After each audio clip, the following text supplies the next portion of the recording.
Assalamualaikum warahmatullahi wabarakatuh. Waalaikumsalam warahmatullahi wabarakatuh.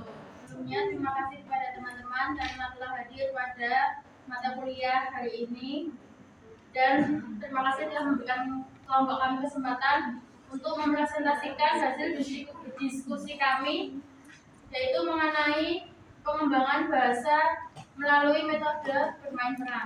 Sebelumnya, perkenalkan anggota dari kelompok kami, saya sendiri Latifah Nur, NIM 106, dan teman saya Halimatul Zakia, NIM 128. Untuk itu langsung saja ke materi yang pertama, yaitu pengertian bermain peran. Jadi menurut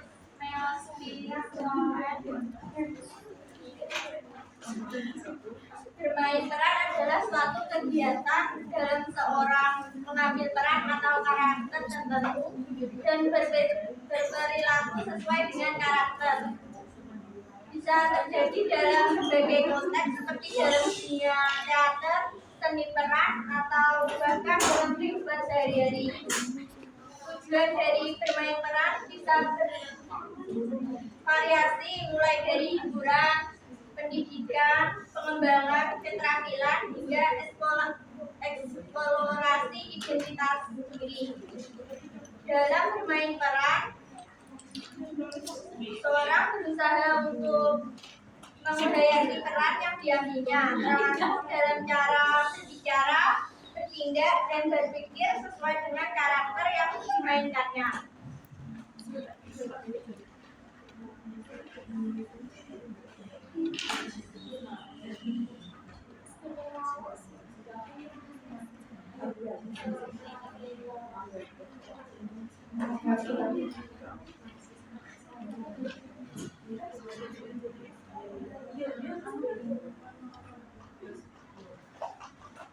Selanjutnya, metode bermain peran adalah menerapkan tokoh-tokoh atau benda-benda di sekitar, seperti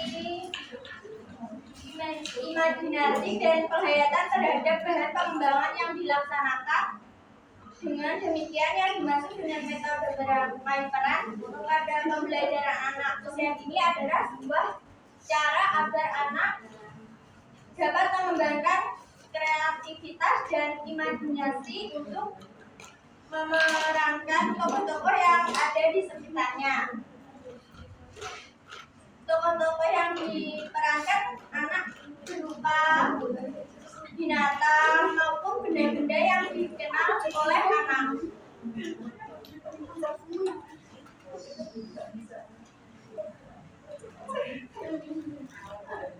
Bermain peran juga sangat penting untuk pengembangan kognitif bagi anak, sosial dan emosional.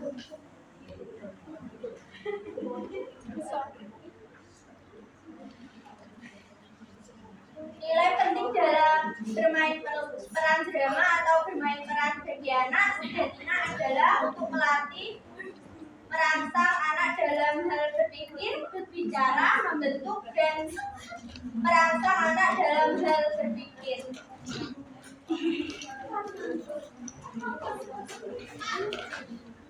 Jadi untuk yang selanjutnya yaitu ada langkah-langkah pengembangan bahasa dengan bermain peran. Jadi dalam metode bermain peran, guru itu sebagai fasilitator, pengarah, dan juga pengamat. Melalui bermain peran, anak akan memperoleh kosakata baru yang didapatnya melalui metode tersebut. Dan juga anak dapat berkomunikasi lebih baik dengan teman maupun orang di sekitarnya. Adapun langkah-langkah pengembangan bahasa dengan bermain peran yaitu meliputi yang pertama, yaitu menentukan tujuan. Menentukan tujuan ini guna menetapkan apa yang ingin dicapai dalam kegiatan tersebut. Semisal tujuannya mengenalkan kosakata, maka harus memilih tema yang mengandung banyak kosakata. Yaitu yang kedua, yaitu memilih tema yang menarik. Hal ini berguna untuk membuat anak itu lebih semangat dan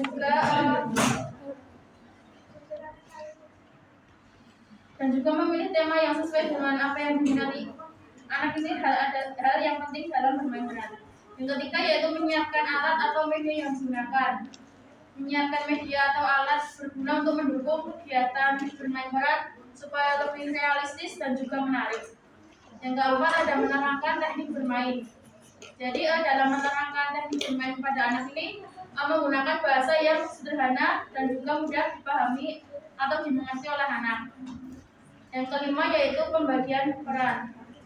Nah, dalam pembagian peran ini biasanya dilakukan secara bebas ataupun terstruktur, tapi lebih banyak lebih dilakukan secara bebas karena anak itu dapat memilih peran yang disukainya. Dan keenam yaitu menentukan sebagian anak yang akan menjadi penonton atau pendengar. Hal ini sangat berguna karena nanti di akhir dalam bermain peran itu akan dilakukan diskusi dengan para penonton maupun pendengar.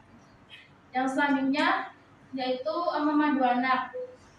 Memandu anak itu yang dimaksud jika anak mengalami kesulitan menemukan kata-kata, maka guru itu harus menyarankan kata-kata atau kalimat yang sederhana dan sesuai dengan peran yang diperankan anak. Lalu yang selanjutnya ada uji usaha anak.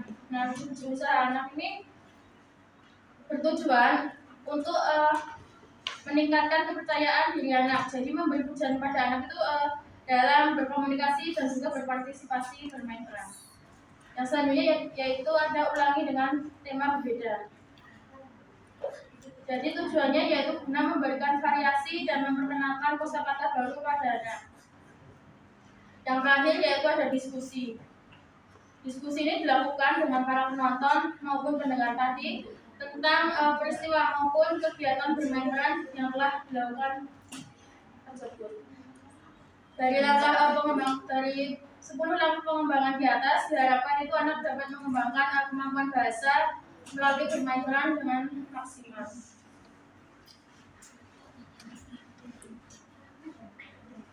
Mungkin itu saja yang dapat kami sampaikan pada presentasi kali ini. Bila ada yang kurang paham atau ada yang ingin bertanya, saya persilakan.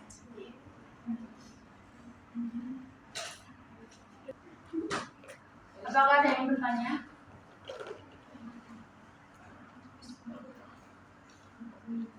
Saya. Nama? 5-109.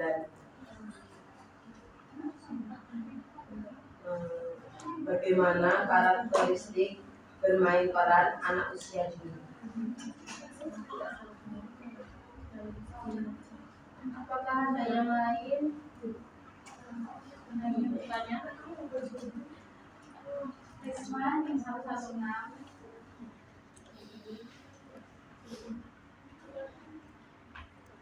Yang kita ketahui kan bermain peran itu kan termasuk salah satu bentuk anak yang disosialisasi. Dan gimana cara mengatasi anak yang belum disosialisasi?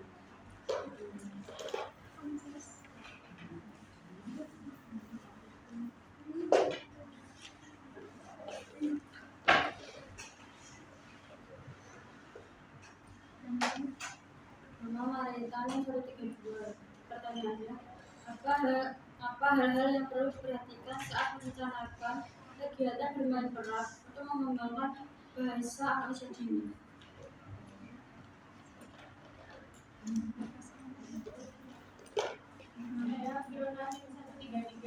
Bagaimanakah bentuk contoh dari perbedaan kegiatan sosial-drama dengan bermain peran selain yang telah disebutkan di bawah?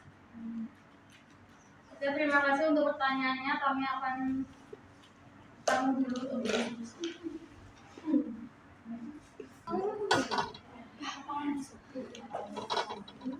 Saya akan menjawab pertanyaannya dari Mbak Putih.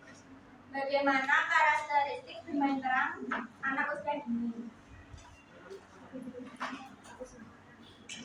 Yang pertama, imajinasi yang kuat, yaitu anak usia dini memiliki imajinasi yang kuat dan dapat menggunakan imajinasi yang dapat menciptakan peran dan situasi bermain. Yang kedua, kemampuan berbicara. Jadi anak bermain peran sering melibatkan percakapan dan dialog kan, sehingga anak yang terlihat dalam biasanya memiliki kemampuan dan berbicara yang berkembang. Terus yang ketiga, pembelajaran sosial.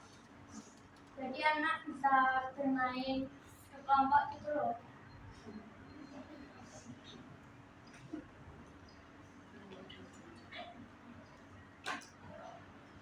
Terus yang ketiga, yang keempat, pengembangan keterampilan kognitif. Jadi bermain peran itu dapat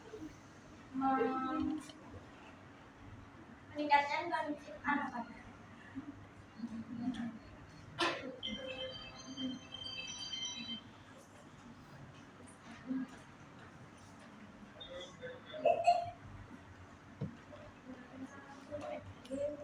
Jadi untuk jawaban Mbak Ima tadi mungkin akan saya tambahkan, yaitu ada juga berbasis fantasi. Jadi anak usia dini itu kan memiliki imajinasi yang kaya. Jadi mereka itu seringkali menciptakan skenario berdasarkan yang pernah mereka dengar, seperti dalam film mereka yang tonton ataupun imajinasi mereka sendiri. Lalu juga ada meniru perilaku orang dewasa. Jadi anak-anak itu kan cenderung meniru perilaku orang dewasa di sekitar mereka. Contohnya itu pada saat bermain peran masak-masak. Nah, itu kan berawal dari anak-anak melihat ibu atau orang dewasa di sekitarnya masak. Jadi anak itu meniru. Jadi yang terakhir yaitu ada interaksi sosial. Jadi melalui bermain peran, anak-anak itu lebih banyak berinteraksi dan juga lebih banyak belajar komunikasi. Bagaimana? Untuk selanjutnya, saya akan menjawab pertanyaan dari Mbak Risma, yaitu cara mengatasi anak yang enggan bersosialisasi. Untuk yang pertama yaitu bisa mencoba memahami alasannya, berarti memahami apa yang mungkin menjadi penyebab anak itu enggan untuk bersosialisasi. Jadi apakah mereka merasa takut atau mereka tidak percaya diri dalam bersosialisasi?